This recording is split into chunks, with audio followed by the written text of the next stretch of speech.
Well, hello there guys, Medieval Squirrel here with another Reddit's Questions Answered video. This one technically isn't a Reddit Questions Answered because I haven't seen any questions about it on the Reddit. However, I thought it worth taking a look at because one thing that does come up quite a lot in the Reddit is sieges. Are they good or bad? Now, I'm going to level with you. Sieges are much better in several of the other Total War titles. Even when you're looking at things like Rome 2, sieges are much better in Rome 2 than they are here. Mainly because you can encircle a town and you don't just get one wall. Now, how do forts fit into this? It's quite simple really. The map for a fort is usually the same. It's a bit like the gates from the elves. But because they're a lot deeper, then there's a lot more chance for actually staging a defence the way it's meant to be. And to make the point, we are actually going to go and do a little fort battle in a minute. But first we want to have a quick look at what actually makes up the fort. So the fort only has one building, it's just the capital building, and it goes up from having a mortar, a captain, a great sword, 2 spears, 3 swords and 4 crossbows, all the way up to level 5, where it's got a great cannon, Hellblaster volley gun, Hellstorm rocket batteries, Reichsguard, great swords, halberdiers, handgunners, and the captain. And this is quite important because quite a lot of people will be able to defend damn near everything just with the garrison alone, let alone if you've got an army stationed on top. Not only that, but if you really needed to defend the pass, then yeah, you don't really need anything special. You can just spam out some archers, throw a general in, and they can help this garrison all the way to Kingdom Come. As long as you don't run out of ammunition, you are fine. And so what's the problem with them? Well, there's a couple of problems with them. A, they don't recruit anything, you can't build anything else there, it's just the fort, which would normally be fine, but it loses the buff that the elves have on Oath 1 where people can't on the way past it. If you've got the fort here and you've got all the orcs coming from Massive Orcal, they are going to be able to get through Helmgart. If they can't fight you for it, they're just going to jump it. And the same goes for the Beastmen, for the Wood Elves, for pretty much anyone that wants to invade the Empire apart from Bretonnia. They can just hopscotch the gate. And it leaves you with a town with a really good garrison that's not going to be used. Now, luckily the AI doesn't do that so much, but when you're up against a player or multiplayer, that is a bit of an issue. Not only that, but the maps themselves, despite being quite good for the defender, are also reasonably easy to attack, especially when the AI is defending. As you may have seen in my live stream, you can do it almost entirely with archers and artillery. Literally just clear them off the walls and then move forward in sort of sections and hopscotch forward. So yeah, they're better than the normal sieges, but still not amazing. But anyway, we're going to jump on into a battle now and we're going to show you what it's like to defend with a top tier garrison. So here we are, we're in beautiful Helmgart, and it would be absolutely amazing if we got all of these things that are off to the side. Could you imagine trying to defend it when you have buttresses on both sides? That would be genuinely amazing. Unfortunately, that is not possible. Right, so here we go. We're going to bring all of our guys up here and put them onto fire at will. We're going to have the volley gun there on fire at will as well. The cannon, not really that useful, but we'll try and keep hold of it. So we're going to put the cannon over here in the hopes that it can fire down on enemies on this side, and then we're going to line the handgunners up here so they can shoot down straight into the enemy's flank. Now the enemy normally pulls up on this side, which is good for us. So what we're going to do is we're going to hide Reichsguard in on both sides. Going to get back to those later. The enemy kind of ignores Reichsguard. They go straight for the centre point, which is always good for us. Now, unfortunately, this is a quick battle, so although I've copied the garrison as much as I can, you just can't copy the exact layout, mainly because the hero units are... well, you just can't have them. commanding an army. So normally in the garrison it would be an Empire captain. I, however, have got an Empire Lord, a general of the Empire. He's going to sit in the centre, as is his right. Then we're going to have the extra halberds and great swords. They're going to be in the centre as a reserve. And we're going to deploy them as necessary. Although, to be fair, I'm going to pull them to the back, because we don't want them getting hit and we want them to be able to move around without getting in the way of the rocket batteries. Right, and with the last two greatsword units, we're going to try and sort out having all the towers. There we go, that's in. Lovely. There we go, that's in again. Good. Now the enemy doesn't have much siege equipment. The army has been auto-generated and just knocked down to normal level, just so that we've got some sort of an idea as to what we would normally be going up against. They have got cavalry or boy biggins. They've got artillery. They've got an Arachnot Queen and quite a lot of black orcs and savage orc biggins. So quite a lot of melee infantry there. And without further ado, we are going to start the battle. Now, we're going to try and get the towers as soon as they're ready to fire on the Doom Diver catapult as much as possible, because the quicker we get that artillery out of the way, the better for us. Because currently they're shooting at our Lord, which is good. And the rocket batteries are doing what they're good at. They're firing long range and missing most of the enemy. To be honest, Hailstorm rocket batteries not the best defensive artillery, unfortunately, but there's not too much you can do about it. That's what you get given, I'm afraid. Right, let's pull back the outside defenders. Don't really want them getting caught by the enemy. Right, and then they can come up here and reinforce the garrison on each side. Quickly as possible. Volley guns are firing. Move the cannons around just a smidge. And this is going to become the first of the kill boxes. Now the volley guns are doing an amazing job. Now it's just up to the general to try and hold out for as long as possible. What the... Right, no. Hit over there. This is the problem with Hellstorms. Right, as you can see, that Arachnot Queen is now almost down. It's almost dead.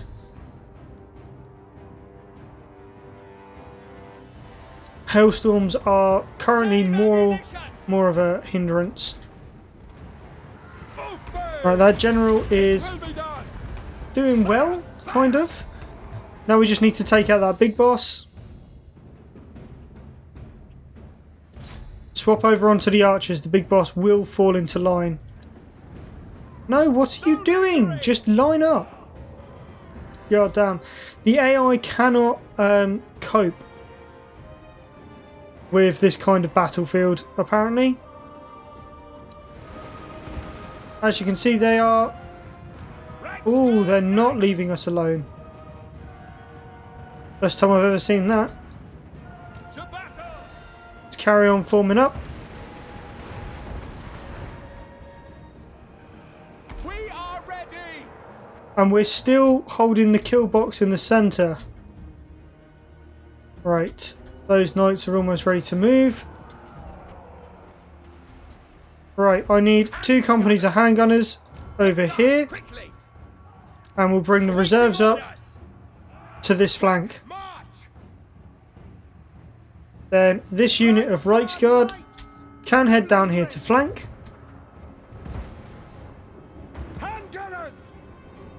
And these guys can just pull up over here. Actually, this unit can pull over here. Cannon can move up to the centre a bit more. And we're starting to trap them over here. We are luckily able to shoot into the flanks. and hit them as they're coming up. So as you can see, we've moved from kill box in the centre, and we are now, come on, we've moved from having a kill box in the centre to having a kill box on the flanks. Those guys now need to fire into those Black Hawks over there.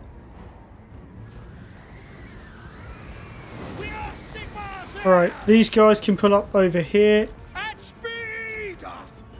Ready to fire! Go! And move the volley gun back as well. Detachments move! They're doing well on this flank. As soon as they're in the kill box properly, we'll be able to run up with the guys over here, the Reichsguard.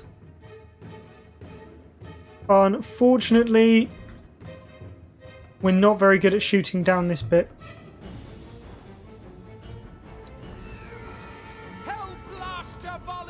Right, we need to move all of the gunners on this side out of the way of their archers. They're doing an absolutely terrible amount of damage. Right, Reichsguard, run this way. Pull the reserves round onto this flank. And throw the Reichsguard in at the archers. Cannon's gone. Bit of a shame, but happens sometimes. Reichsguard can come down here towards the Night Goblin archers. Glory to the Empire! Right, see if you can hit that group.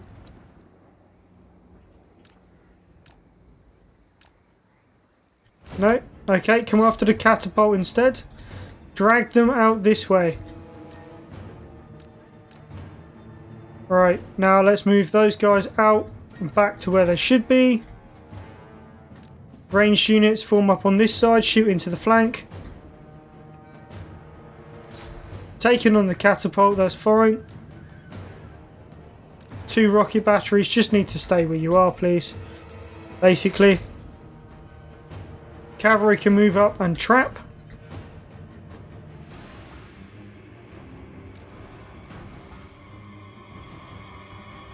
And the Reichsguard can come up after these Goblin archers again. Alright, try and get that Reichsguard company out. Out.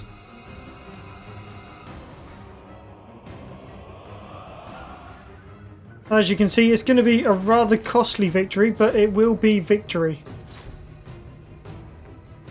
Once we've got rid of their archers, we can recharge them as much as we like. Once their archers are gone, they won't really be able to do too much to us.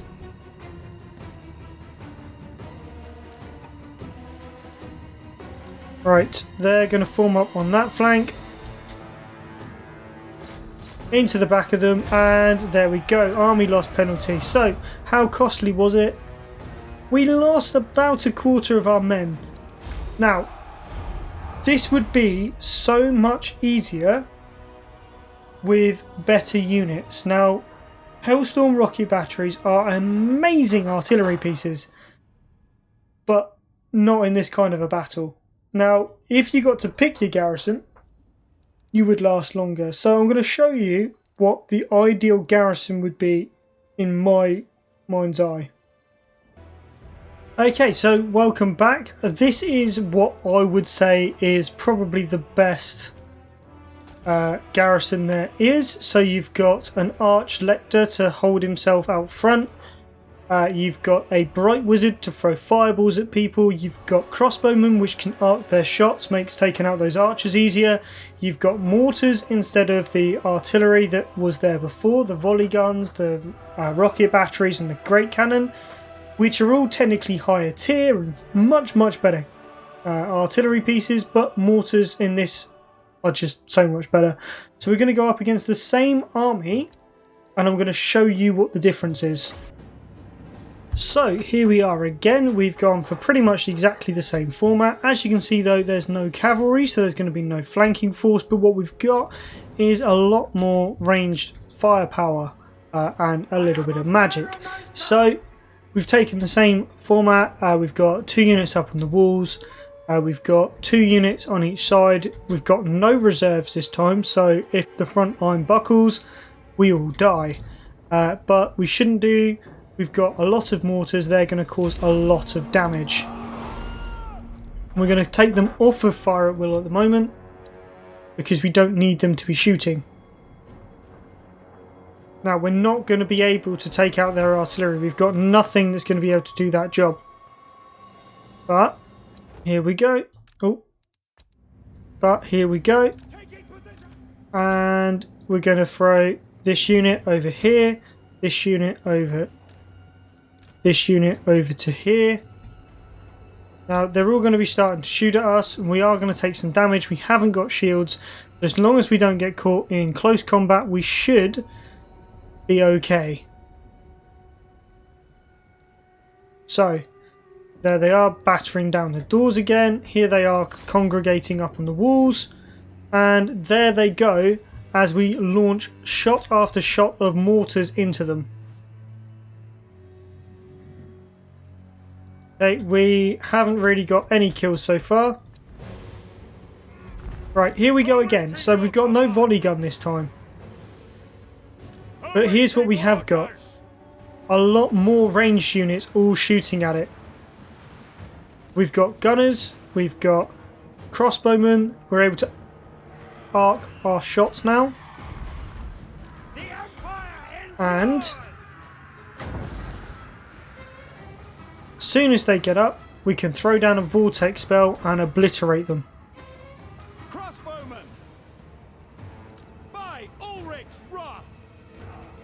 Okay, vortex there.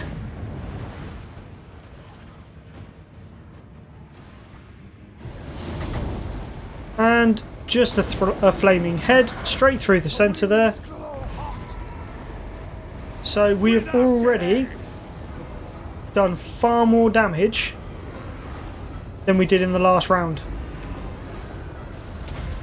Just because we've got... Oh, there we go.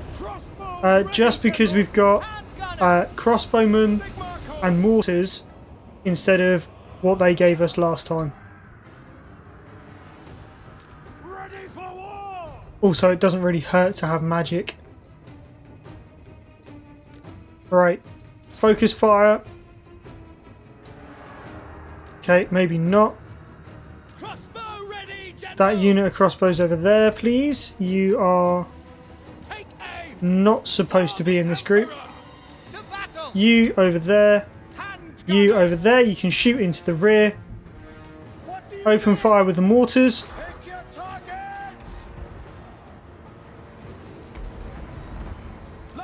And if we move those into their own group, they are now going to be taking out all of those goblin archers.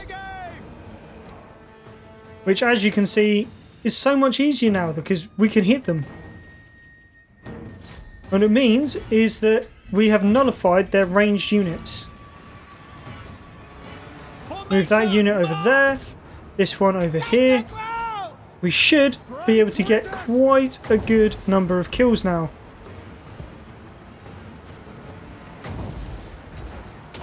And bounce that over there.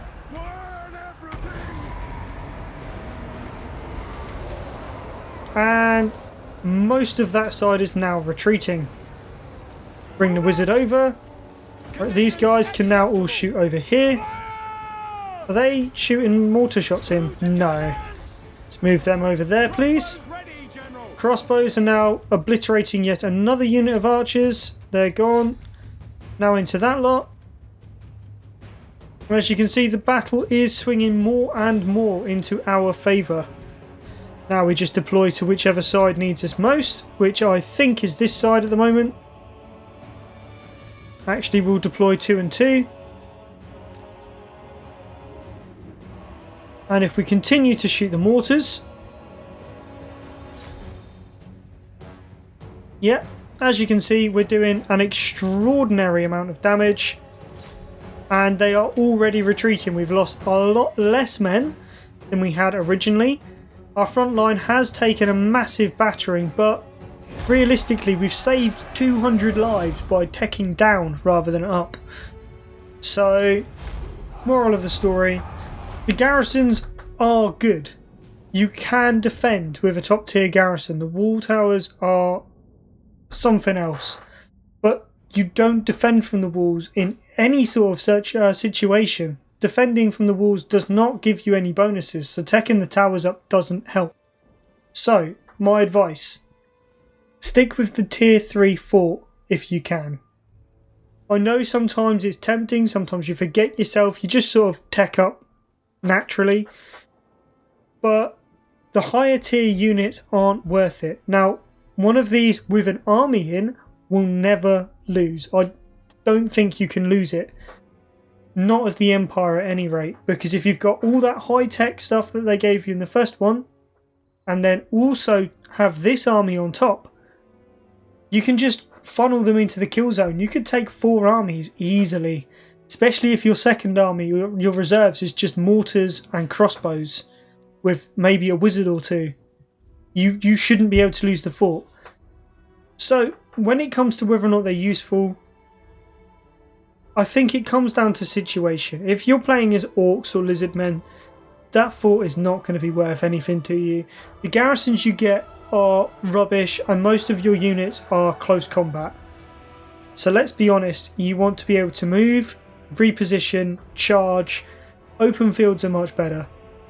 Are the forts better than normal siege battles? Of course they are. The normal siege battles are absolutely terrible. But it's hard to judge. I think if you got to choose the garrisons, or if you got better garrisons, something much more like this as opposed to what you actually get, the forts would serve more of a purpose. If you also had a no jump zone in the province where the fort is, say you had mines, so obviously they can't underway, there's no forests around it because it's in a pass, so there's no beast path or world routes, then yeah, they would be worth a hell of a lot more than they currently are. It's a nice addition, but it's not really anything more than a novelty at this stage. I hope they get improved upon for Game 3, but likelihood is they're going to stay as they are. Anyway, I hope you've enjoyed. If you have, then don't forget to comment, like and subscribe. Check out the videos that should be appearing on your screen around about now. Don't forget to tune in next time for more Reddit questions answered, and check out my streams over on Twitch. Should be streaming every Sunday night for the next 12 weeks. Anyway, I hope you enjoyed. Bye for now.